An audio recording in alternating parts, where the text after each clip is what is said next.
$525 million might seem trivial to her. In Saudi Arabia's grand narrative of monarchy and wealth, men usually occupy center stage. Yet behind the layers of tradition and protocol lies a realm where women wield significant influence, even in a kingdom that formally accepts polygamy. Little is known about the queen who sits quietly behind the throne, her story both captivating and largely untold. Here's a concise glimpse into the life of Saudi Arabia's richest queen, Fahda bint Fallah al-Hitlain. Fahda bint Fallah al-Hitlain is far more than merely one of King Salman's spouses. She is his consort, a symbol of elegance, resilience, and immense wealth. In a nation steeped in centuries-old custom, her marriage to King Salman bin Abdulaziz Al Saud was not a matter of the heart alone, but a deliberate alliance that shaped Saudi Arabia's social and political landscape. Born into the venerable Ayman tribe, Fahda spent her childhood beneath the vast desert sky, immersed in Bedouin traditions and cultural heritage. Though her early life contrasted sharply with the opulence that awaited her, those tribal roots would become her greatest asset, granting her unique insight into Saudi society's intricate tapestry. In 1984, Fahda's union with King Salman was formalized. This marriage was a calculated political strategy designed to unite the royal family with powerful tribal constituencies. By choosing a bride from a respected Bedouin lineage, King Salman forged a vital link to Saudi Arabia's conservative court, a segment of society caught between enduring tradition and the pull of modernization. Their marriage thus represented far more than a personal bond. It merged two distinct worlds and cemented a lasting bridge between the kingdom's tribal heritage and its ruling dynasty, an alliance whose influence endures across generations. The importance of Fahda's tribal heritage cannot be overstated. The Ayman tribe, renowned for its enduring customs and values, occupies a respected position within Saudi society. By wedding Fahda, King Salman forged a vital link between the royal family and the kingdom's tribal elite, securing support among its most conservative factions.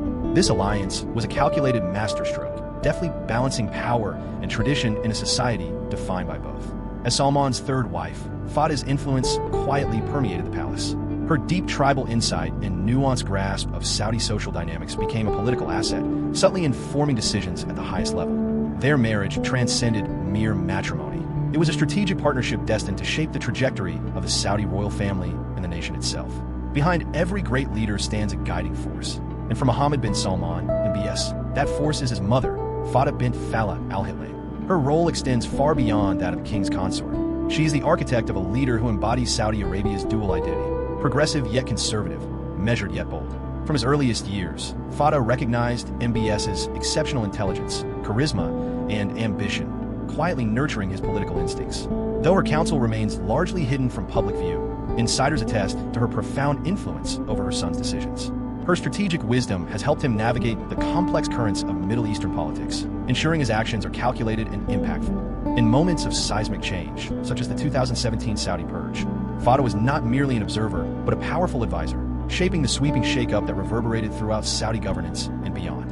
Fahda's guidance has been pivotal in shaping decisions that transformed Saudi Arabia's political landscape.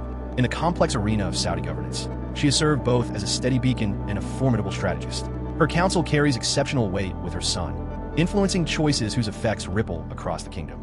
Yet her impact extends beyond advising.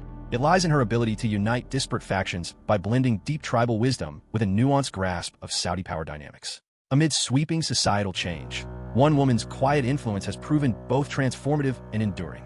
Fahda bint Fallah al-Hitlain, the third wife of King Salman, has been a key architect of the social and cultural reforms redefining Saudi Arabia today. While Crown Prince Mohammed bin Salman often receives public credit for these shifts, it is Fahda's seasoned insight that ensures reforms resonate broadly.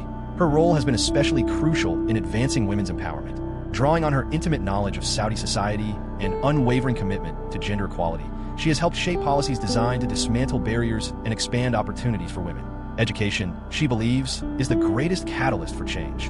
Through her philanthropic work, she has championed initiatives that guarantee women access to high-quality schooling, equipping them for success in a rapidly evolving world.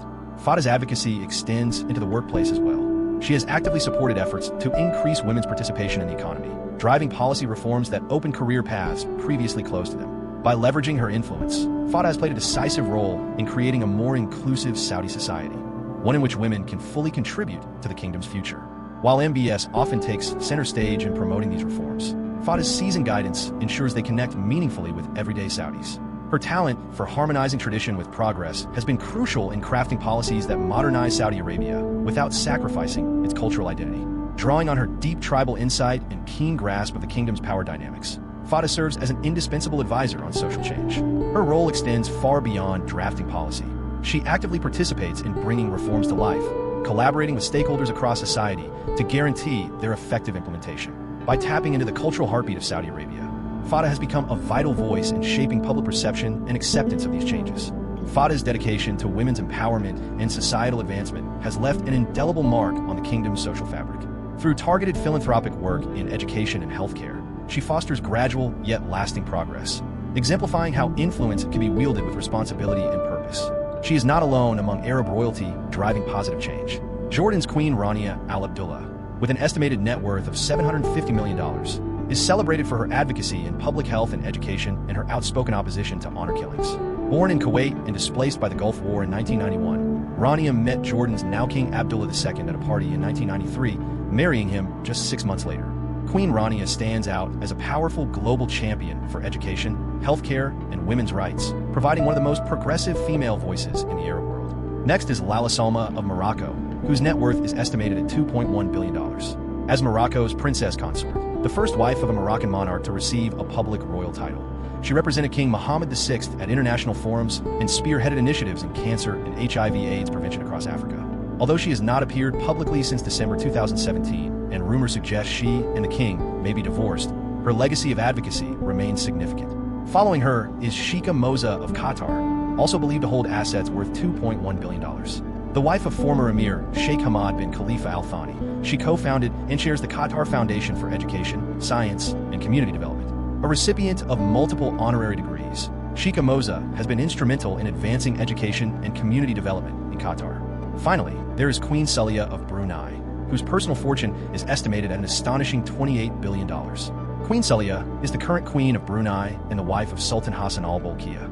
She is mother to 2 sons and 4 daughters, including Brunei's Crown Prince, and serves as patron to numerous charities. Renowned for her love of nature and traditional Bruneian pursuits, she embodies her nation's cultural heritage. While the Saudi royal family's wealth is often spoken of in broad strokes, few truly grasp its magnitude. Their fortune stems from oil, real estate, technology investments, and sports ventures, among other holdings. For years, Saudi Arabia has poured billions into global sports projects alone. Estimates place the House of Saud's net worth in the hundreds of billions, though the exact figure remains opaque thanks to a vast, privately held portfolio that underpins enormous geopolitical influence. To understand the origins of this opulence, one must look to the discovery of oil in the 1930s. Since then, oil revenues, channeled primarily through Saudi Aramco, the world's largest state-controlled oil company, have formed the bedrock of the royal family's fortune. Control over these vast reserves has not only financed an extravagant lifestyle, but also conferred immense political power, shaping global energy markets and bolstering the kingdom's economic development initiatives. The Saudi royal family has been central to transforming Saudi Arabia into a modern state, channeling its wealth into infrastructure, education, healthcare, and numerous other sectors. Their resources have driven the kingdom's development and helped elevate it into a leading global economy. Recognizing the risks of relying solely on oil, the family has pursued aggressive diversification. A cornerstone of this strategy is the publicly traded Kingdom Holding Company, whose vast portfolio spans real estate, technology, and finance. Through Kingdom Holding, the royals hold stakes in major international corporations, ranging from Citigroup and News Corporation to Twitter, further cementing their financial clout. Their influence extends into luxury hospitality and large-scale construction projects as well. By acquiring some of the world's most prestigious hotels and backing landmark infrastructure developments, the Saudi royal family has not only broadened its revenue streams, but also reinforced its status as one of the planet's wealthiest and most powerful dynasties. These estates do more than showcase the family's vast fortune. They also produce substantial income. Beyond conventional sectors, the royals have placed a strong emphasis on technology and innovation. Aware of the necessity to remain competitive in the digital era, they made targeted investments in tech firms, startups, and venture capital funds. This proactive strategy ensures their wealth continues to expand and evolve alongside global economic shifts. Their palatial residences offer a window into their opulent lifestyle and underscore the scale of their riches. Perhaps the most iconic is Al Yamma Palace in Riyadh, the official home and workplace of the King of Saudi Arabia, a grand complex that epitomizes the family's extraordinary wealth. Spanning an astonishing 4 million square feet, Alabama Yamma Palace stands as an architectural masterpiece. Its lavish interiors showcase Italian marble floors, intricately carved ceilings, and walls embellished with gold leaf. The palace's amenities include a private movie theater, bowling alley, multiple swimming pools, and even an on-site mosque. Every conceivable luxury under one roof. Al Yamama is far from the only royal residence. On Riyadh's outskirts sits Al Aya Palace, set amid lush gardens and expansive grounds, offering a tranquil, private venue for high-level meetings. Closer to the city center, Urga Palace hosts government functions, further demonstrating the family's immense influence and resources. The House of Saud's portfolio of palaces extends well beyond Saudi Arabia's borders. Around the world, they maintain meticulously curated estates that serve both as retreats and symbols of global clout. In Palm Beach, Florida, their Mar-a-Lago estate, purchased in the 1980s, occupies over 20 acres along the Atlantic, complete with a private beach, tennis courts, and a world-class spa. Mar-a-Lago has since become synonymous with ultimate luxury and exclusivity. In France, the family owns Chateau Louis XIV just outside Paris, another testament to their penchant for grand, opulent properties that blend comfort with extravagance. This breathtaking chateau, modeled on the grandeur of Versailles, is a true architectural and design triumph. Its impeccably manicured gardens, lavish interiors, and cutting-edge amenities underscore the family's sophisticated taste and extraordinary lifestyle. But these palaces and estates aren't simply opulent homes. They are potent symbols of power, wealth, and influence. They serve as stages for high-level diplomatic meetings, state visits, and lavish events, demonstrating the Saudi royals' global reach and capacity to command the world's attention. Equally impressive is the royal family's art collection, which spans centuries and styles, from classic Islamic works to contemporary masterpieces, reflecting their commitment to preserving and promoting cultural heritage. Perhaps the crown jewel is Leonardo da Vinci's Solvitor Mundi, purchased by Crown Prince Mohammed bin Salman for an astounding $450 million, outbidding Qatari rivals and cementing the family's stature in the international art market. Within Al Yamama Palace alone hangs an extraordinary array of works by luminaries such as Pablo Picasso, Jeff Koons, and Takashi Murakami, further proof that the House of Saud spares no expense in assembling a collection worthy of its legendary legacy. Their masterpieces lend an extra layer of elegance and refinement to the palace's already sumptuous decor.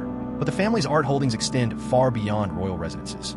Works from their collection appear in leading museums and cultural institutions worldwide. Their patronage transcends mere acquisition. By actively supporting Saudi and Middle Eastern artists, the royals provide vital platforms that elevate regional talent onto the global stage.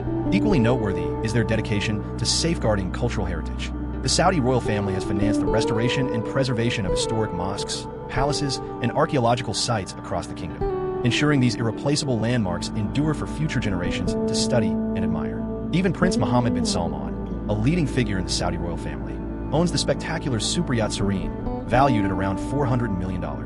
This floating palace epitomizes extravagance, complete with an indoor seawater pool, helipads, game rooms, and even an underwater observation lounge for unrivaled entertainment. Another flagship vessel in the royal fleet is the Prince Abdullah Al Faisal, a 482-foot yacht capable of hosting 64 guests in sumptuous staterooms. It boasts multiple swimming pools, a spa, and its own helipad, ensuring every comfort is met while sailing the world's oceans. The family's private aviation collection is no less opulent. Their custom Boeing 747-50 has been converted into a true flying mansion, outfitted with plush furnishings, gold-plated fixtures, and five-star hotel-level amenities, symbolizing their ability to traverse the globe in unmatched luxury and style. These yachts and jets are more than modes of transport. They reflect the royal status and their desire to explore on their own terms. While they enable attendance at high-profile events and satisfy a taste for adventure, ownership of such assets also underscores the family's vast resources and influence, far beyond mere personal indulgence. These extravagant assets do more than showcase wealth. They broadcast the family's global clout and ability to draw the world's gaze. They routinely serve as venues for diplomatic visits, state ceremonies, and philanthropic initiatives, reinforcing the House of Saud's role as a dominant force on the international stage. Recently, Queen Fahda bint Fala Al Hitlain enjoyed a vacation in Morocco, residing in Tangier with her entourage of palace officials and security personnel at her Jabal Palace.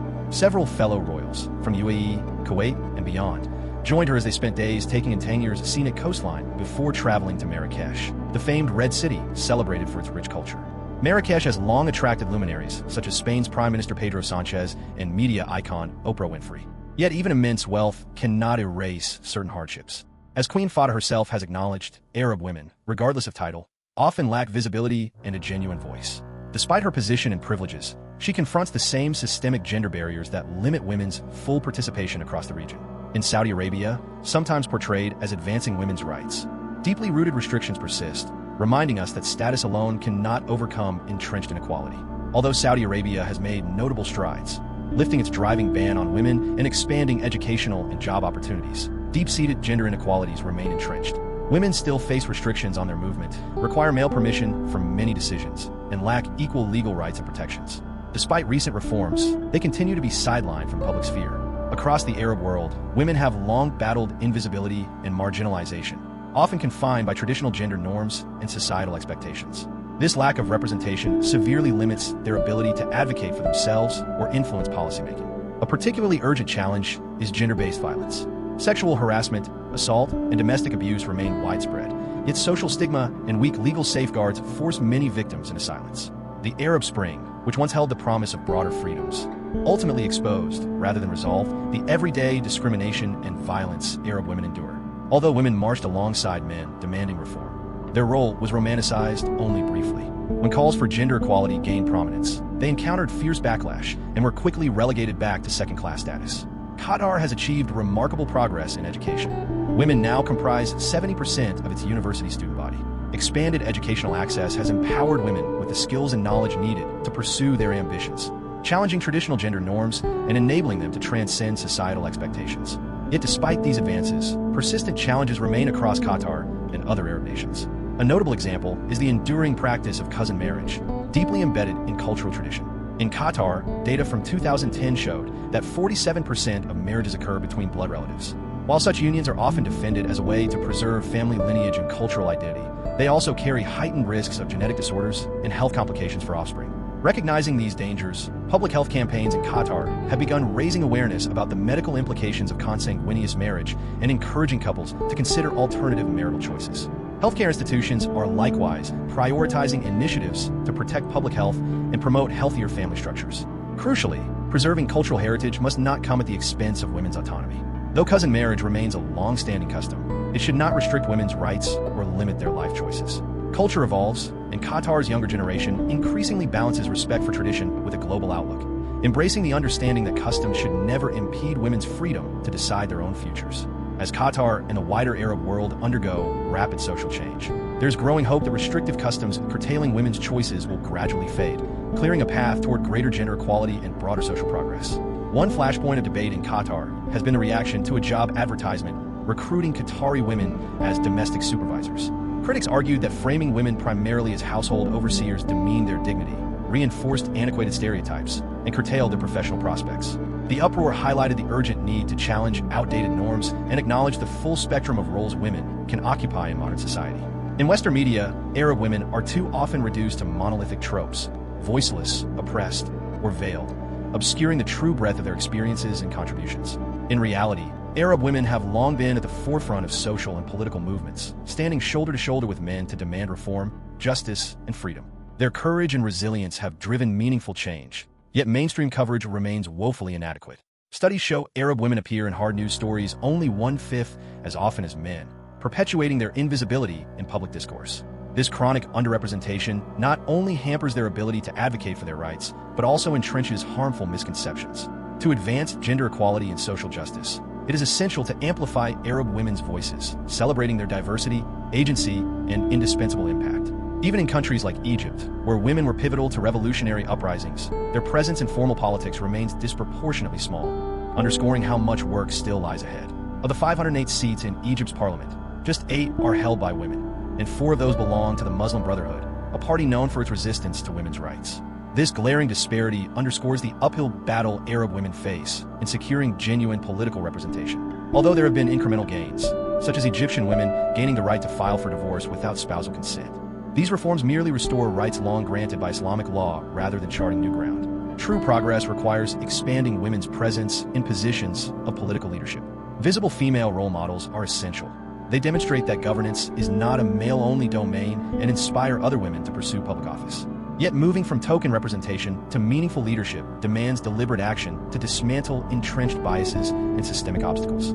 Building political awareness and empowerment is crucial for women's advancement, laying the groundwork for a future in which gender no longer limits one's ability to lead. Education remains one of the most potent drivers of change, arming women with the expertise and confidence required to navigate complex political arenas and claim their rightful seats at decision-making tables.